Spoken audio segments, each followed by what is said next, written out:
Hello hi buddies, welcome back to our channel BL buddies Telugu. ఇప్పుడు మనం cherry magic episode 4లో part 2కి వచ్చేసాం. Episode start చేయగానే జింతాకి naval రాయడానికి ఏం ఐడియాస్ రాక ఏం చేయాలని చెప్పి ఆలోచిస్తూ ఉంటాడు. అప్పుడే డోర్ బెల్ రింగ్ అవడంతో మిన్నేమో అనుకొని చెప్పి స్పీడ్గా మిర్రర్ దగ్గరికి వెళ్ళి హెయిర్ సెట్ చేసుకొని పర్ఫ్యూమ్ స్ప్రే చేసుకొని వెళ్ళి నవ్వుతూ డోర్ ఓపెన్ చేస్తాడు. కానీ వచ్చింది మాత్రం మిన్ కాదు. తనను చూసి డిసప్పాయింట్ అవుతాడు. అప్పుడు తను, ఏంటి మీరు మీ పార్ట్నర్ కోసం వెయిట్ చేస్తున్నారా? పర్ఫ్యూమ్ బాగానే కొట్టినట్టున్నారు కదా అని చెప్పి పార్సల్ ఇచ్చేస్తాడు. జింతా తీసుకొని డల్గా డోర్ దగ్గరే కూర్చొని అసలు మిన్ ఎక్కడికి వెళ్ళిపోయాడు, తను ఈ మధ్య డెలివరీస్కి రావట్లేదు అనుకొని రెడీ అయ్యి బయటికి వెళ్తాడు. బయట అందరూ హోలీ సెలబ్రేట్ చేసుకుంటూ ఉంటారు. వాళ్ళని చూసి జింతా, నేను ఆడట్లేదు అని చెప్పి పక్కన నుండి ఏంటి వీళ్ళు ఇప్పుడే స్టార్ట్ చేసేసారు, ఇంకా ఒక రోజు ఉంది కదా అనుకుంటూ ఒక ప్లేస్కి వెళ్తాడు. అక్కడ మిన్ డ్యాన్స్ ప్రాక్టీస్ చేస్తూ కనిపిస్తాడు. తనను చూసి ఏంటి తను ఇంత ఈజీగా కలిసేస్తున్నాడు అని చెప్పి ఆలోచిస్తూ తన చేతిలో ఉన్న బాటిల్ని వదిలేస్తాడు. అది జారుకుంటూ వెళ్తుంది. దాన్ని తీసుకోవడానికి జింత పరిగెత్తగానే మిన్ వచ్చి దాన్ని పట్టుకొని, మీరు ఇక్కడేం చేస్తున్నారు అని చెప్పని అడుగుతాడు. ఓ అది నేను వర్క్ కోసం ఏం ఐడియాస్ రావట్లేదని వచ్చాను, అలాగే ఏమైనా తిందామని చెప్పి ఇలా వచ్చాను అని చెప్తాడు. అదంతా సరే కానీ మరి నువ్వు ఇక్కడేం చేస్తున్నావు అని చెప్పని అడుగుతాడు. దానికి నేను ఇక్కడ రెగ్యులర్గా డ్యాన్స్ ప్రాక్టీస్ చేస్తూ ఉంటాను అని చెప్తాడు. దానికి టిక్టాక్లో పోస్ట్ చేయడానికా అని అంటాడు జింతా.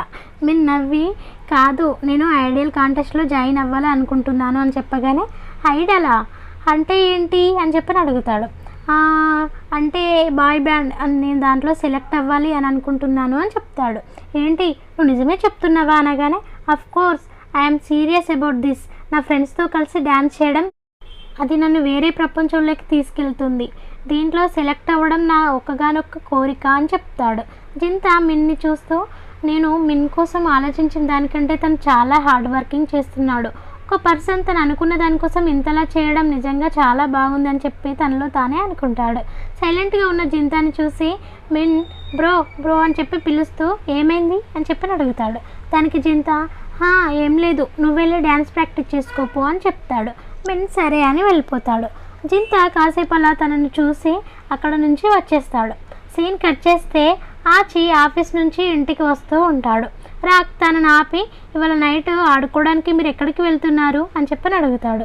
దానికి ఆచి, నేను ఎక్కడికి వెళ్ళట్లేదు, అంతా క్రౌడీగా ఉంటుంది, దానికి బదులు నేను ఇంటికి వెళ్ళి రెస్ట్ తీసుకోవడం బెటర్, అసలే రేపు నేను కరణ్కి హెల్ప్ చేయాలి కూడా అని అంటాడు. ఏంటి మీరు హాలిడే రోజు కూడా వర్క్ చేస్తున్నారా, సో సాడ్ అని అంటాడు. ఆచి నవ్వి, అదేం పర్లేదు, నేను చేయాలనుకున్నాను అని చెప్తాడు. సరే కాస్త టైం చూసుకొని రెస్ట్ కూడా తీసుకోండి అని చెప్పి పక్కన చూసి ఆచిని పట్టుకొని, కరణ్ ఎవరితో మాట్లాడుతున్నాడు, ఇప్పుడే అక్కడ చూడకు అని చెప్తాడు. ఆచి వెంటనే చూడగానే ఆపి, హే ఇప్పుడే చూడకని అన్నాను కదా, మనం ఇద్దరం మెల్లగా దగ్గరికి వెళ్దాం ఓకేనా అని చెప్పి ఆచిని తీసుకొని పరిగెత్తి దగ్గరగా ఉన్న ఒక చెట్టు దగ్గర కూర్చొని వాళ్ళని గమనిస్తూ ఉంటాడు. తను కరణ్ మీద చేతులు వేసి చాలా క్లోజ్గా ఉండడం చూసి తను చాలా లావీడావీగా ఉంది, తను ఖచ్చితంగా కరణ్ గర్ల్ ఫ్రెండ్ అయ్యే ఉంటుంది అనగానే ఆచి ఒక్కసారిగా డల్ అయిపోయి, గర్ల్ ఫ్రెండా అని చెప్పి వాళ్ళనే చూస్తూ, అయినా కరణ్ లాంటోడికి గర్ల్ ఫ్రెండ్ ఉండడం నార్మలే కదా అనుకుంటాడు. కానీ పాపం బాధపడుతూనే ఉంటాడు. సీన్ కట్ చేస్తే ఆచి నిద్ర లేచేసరికి తనకు చాలా కోల్డ్గా ఉంటుంది. ఫోన్ తీసుకొని కరణ్కి, ఐఎమ్ సారీ కరణ్, నాకు ఒంట్లో బాగాలేదు, నేను ఆఫీస్కి రాలేను అని చెప్పి మెసేజ్ పెడతాడు. కానీ మళ్ళీ ఆలోచించి మెసేజ్ని డిలీట్ చేస్తాడు.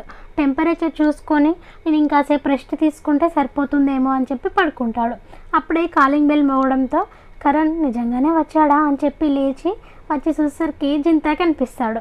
వీడా అనుకుంటాడు. అది చూసి జింతా, నీకెంత ధైర్యం రా నన్ను చూసి డిసప్పాయింట్ అవ్వడానికి, నేను రా అసలు డిసప్పాయింట్ అయ్యేది, నువ్వు ట్రిప్ నుంచి రాగానే నన్ను కలవడానికి వస్తా అని చెప్పావు, నేను చాలా వెయిట్ చేస్తాను అని చెప్తూ లోపలికి వెళ్తాడు. ఆచి రోడ్ వంక చూస్తూ కరణ్ కోసం ఎదురు చూస్తూ ఉంటాడు. జింతా, నువ్వు చెప్పినట్టు నేను రూమ్లోనే నీకోసం వెయిట్ చేస్తూ ఉంటే ఇప్పటికీ సచ్చి ఉండేవాడిని అని అంటాడు. సారీ రా అనగానే, ఇదిగో నీకోసం ఫుడ్ తీసుకొని వచ్చాను, నీకు ఒంట్లో బాగాలేదు కదా అని అంటాడు. అది తీసుకొని ఆచి డల్గా కూర్చుంటాడు. అది జింతా దగ్గరికి వెళ్ళి, ఏమైందిరా, ఎందుకురా అంత డల్గా ఉన్నావు అని చెప్పని అంటాడు. ఆచి సైలెంట్గా ఉండడంతో జింతా ఆచిని ముట్టుకుంటాడు. అప్పుడు ఆచి తన మనసులో, అరే నువ్వు నా మనసులో మాటలు విందామనుకుంటున్నావా అని అంటాడు. అవును మరి, నువ్వు నా కోసం వరీ అవుతున్నా, నువ్వేమో ఏం చెప్పట్లేదు, అందుకే ఇలా చేయాల్సి వస్తుంది. నిజం చెప్పు, ఏమైందో, నువ్వు ఎందుకు ఇంత హార్ట్ బ్రేక్ అయినట్టుగా ఉన్నావు అని చెప్పని అంటాడు. ఆచి చేయి తీసేసి అదేం లేదు, నాకు ఏదోలా ఉంది, నాకు ఎలా ఎక్స్ప్లెయిన్ చేయాలో తెలియట్లేదు అనగానే ఏంటో నాతో చెప్పు అని అంటాడు. ఆచి చెప్పకపోయేసరికి జింతా మళ్ళీ ఆచి చేయి పట్టుకుంటాడు. అప్పుడు ఆచి, నేను నీకు చెప్పా కదా మా ఆఫీస్లో ఒక అతనికి నా మీద క్రష్ ఉందని, చూస్తుంటే తనకి ఆల్రెడీ లవర్ ఉన్నట్టు ఉందిరా, అందుకే నాకు మనసేం బాగాలేదు అని చెప్తాడు. అప్పుడు జింతా, ఓహో అయితే ఇదే అన్నమాట హార్ట్ బ్రేకింగ్ థియరీ అనుకొని, సో నీకు ఏదో పోగొట్టుకున్న ఫీలింగ్ వస్తుంది కదా అని చెప్పని అడుగుతాడు. అవును, నేను ఇవన్నీ ఇంతకుముందు ఎక్స్పీరియన్స్ చేశాను అనుకున్నాను, కానీ నాకు ఇప్పుడే తెలిసింది ఇలా నాకు ఎప్పుడు కాలేదు, అలాగే నేను ఎలా నడుచుకోవాలో కూడా నాకు తెలియట్లేదురా అని అంటాడు. దానికి చింత, అవునరా మనలాంటి వాళ్ళకి ఇవన్నీ చేయడం రాదు అని అంటాడు. ఆచి గాఢంగా శ్వాస తీసుకొని, ఇదంతా ఫన్నీగా ఉంది కదరా, మనకు 30 years వచ్చినా మనం లవ్ కోసం ఇలా ఒకరినొకరు సలహాలు అడుక్కోవడం అని అంటాడు. అయినా మనం ఇప్పటి వరకు వర్జన్గా ఉండడం వల్ల కదరా మనకి మ్యాజికల్ పవర్ వచ్చింది అని అంటాడు. అప్పుడే కాలింగ్ బెల్ మోగడంతో ఆచి గేట్ వైపు చూస్తాడు. కరణ్ని చూసి జింతా చేయి పట్టుకొని తన మనసులో, అరే నేను నీకు చెప్పింది ఇతని కోసమేరా అని చెప్తాడు. దాంతో జింతా, ఓ అవునా, సరే అయితే నేను వెళ్తాను అంటూ కరణ్ని చూస్తూ వెళ్ళిపోతాడు. కరణ్ని చూస్తే మొహం అంతా పౌడర్తో నిండిపోయి ఉంటుంది. ఆచి కరణ్ ఫేస్ వాష్ చేసుకుంటే తనని అలానే చూస్తూ ఉండిపోతాడు. ఎందుకంటే తను మొహం అంతా పౌడర్తో ఉన్నా కూడా అంత హ్యాండ్సమ్గా ఉంటాడు. మనకి కూడా తనని అలానే చూడాలి అనిపించేంత బాగున్నాడు. నవ్వుతున్న ఆచిని చూసి కరణ్, ఎందుకు నవ్వుతున్నావు, ఇంకా ఏదైనా ఉందా కడగకుండా అని చెప్పని అడుగుతాడు. అదేం లేదు, నీ ఫేస్ మీద ఒక్క మచ్చ కూడా లేదు, సరే నేను వెళ్ళి నీకు చేంజ్ చేసుకోవడానికి టీషర్ట్ తీసుకొని వస్తాను అని చెప్పి టవల్ ఇస్తాడు. అది తీసుకుంటున్న కరణ్ తన మైండ్లో, అమ్మయ్య నేను ఇంకా ఆచి ముందు తింగరగా ఏదైనా చేశానేమో అనుకుంటాడు. అది వినగానే ఆచి నవ్వుకుంటూ అక్కడి నుంచి వెళ్ళిపోతాడు. కరణ్కి ఏం అర్థం కాక వాటర్లో తన ఫేస్ని చూసుకుంటూ ఏమైనా ఉందా అని చెప్పని అనుకుంటాడు. ఆచి కరణ్కి వాటర్ ఇస్తూ, సో నువ్వు ఇక్కడికి ఎలా వచ్చావు అని చెప్పని అడుగుతాడు. దానికి కరణ్, నువ్వు మెసేజ్ డిలీట్ చేయకముందే నేను చూసేసాను అని చెప్తాడు. అందుకే నువ్వు వర్క్ కోసం వరీ అవుతావేమో అని చెప్పి వచ్చేసాను, సారీ చెప్పకుండా వచ్చినందుకు, నేను జస్ట్ నువ్వు ఎలా ఉన్నావని చెప్పి చూడాలనుకున్నా అని చెప్తాడు.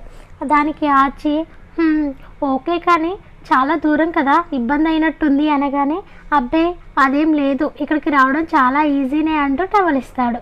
టవల్ తీసుకుంటున్న ఆచికి చేయి తగలగానే కరణ్ అక్కడికి రావడానికి ఎన్నెన్ని ఇబ్బందులు పడ్డాడో, ఎన్నెన్ని దాటుకొని ఇక్కడ దాకా వచ్చాడో అని చెప్పి అన్నీ తన మైండ్లో ఊహించుకుంటాడు. అదంతా ఆచికి కనిపించగానే ఆచి షాక్ అవుతాడు. కరణ్, నిజంగా నాకేం ఇబ్బంది కాలేదు, నేను నీకు మెడిసిన్ తీసుకుని వచ్చాను, నాకు తెలియదు కదా నీకు ఏమైందో, సో నేను చాలా తీసుకొని వచ్చాను అని చెప్తాడు. ఆచి థ్యాంక్స్ చెప్పి, నువ్వు తిరిగి వెళ్ళడానికి నేను ఇంకో అడ్రస్ చెప్తాను, అక్కడ ఇలా హోలీ ఏం ఆడరు, వెళ్ళడానికి ఇబ్బంది ఏం కాదు అని చెప్పి నేను నీకోసం ఏదైనా బండి మాట్లాడతా అని చెప్పి పైకి లేస్తాడు. కరణ్ వెంటనే ఆచి చేయి పట్టుకొని ఆపి తన మనసులో, నేను ఇప్పుడే వెళ్ళాలి అనుకోవట్లేదు, నేను ఇంత కష్టపడి ఇక్కడి దాకా వచ్చాను అని అనుకుంటాడు. అప్పుడు ఆచి తన మనసులో, నువ్వు ఎందుకు ఇలా చేస్తున్నావు, నీ కాళ్ళల్లో లవర్ ఉంది, అయినా కూడా నువ్వు నా కోసం ఎందుకు ఇలా చేస్తున్నావు, ఎందుకు ఇలా ఆలోచిస్తున్నావు అని అనుకుంటాడు. కరణ్ చెయ్యి వదిలేసి, నాకు తెలిసి మా ఏరియాలో ఇప్పుడు చాలా హెవీ ట్రాఫిక్ ఉంటుంది, నేను ఇంకాసేపు ఉంటాను అని అంటాడు. ఆచి సరే అని కూర్చోగానే ఫీవర్ రెడ్యూస్ ప్యాచ్ తీసి ఆచి ఫోర్ హెడ్ మీద వేసి, కాసేపట్లో ఫీవర్ తగ్గిపోతుంది అని చెప్తాడు. అప్పుడు ఆచి, ఈ మెడిసిన్ వేసుకుంటే నా ఫీవర్ రేపటి వరకు తగ్గిపోతుంది, నేను రేపు నీకు ఖచ్చితంగా వర్క్లో హెల్ప్ చేస్తాను, ప్రామిస్ అని అంటాడు. ప్రామిస్ చేస్తూ ఉండగా కరణ్ తన మనసులో, Om Bheem bush get well soon అని చెప్పని అనుకుంటాడు. ఆచికి నవ్వొచ్చి, నాకు తెలుసు అని అనుకుంటాడు. కరణ్కి ఏం అర్థం కాక చూస్తూ ఉంటాడు. ఆల్ రైట్ గాయ్స్, నెక్స్ట్ ఎపిసోడ్లో కలుసుకుందాం. Until then, bye bye. Please subscribe to our channel.